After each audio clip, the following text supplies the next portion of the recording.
Ngayon pala mga kaibon ay magpo-poster tayo ng mga itlog galing doon sa proven pair natin na project natin na cream opaline.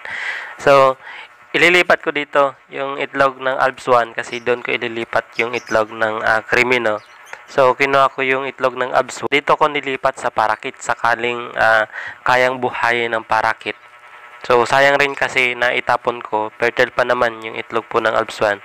So, kahit pag napisa yun, ipamigay rin po natin. Kung makikita nyo mga kaibo, napakarami yung paglilimliman ng parakit. Although, maliit lang po yung parakit. Pero, ang dami niyang lilimliman kasi meron siyang 5 itlog. So, inilipat rin natin yung itlog ng Alps 1, which is 4 po. So, yan. Sakaling kayang buhayin yan lahat. Ginawa na rin ito ng isang mag-ibon natin na si Mark Kian, yung pinag-content natin.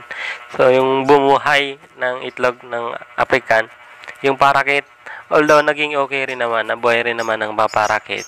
Kasi magaling rin naman yung mga parakit. So, subukan rin natin dito po sa ating aviary. So, yun, naisali na natin dito sa poster parent natin yung itlog ng project natin na cream opaline. So, 5 to.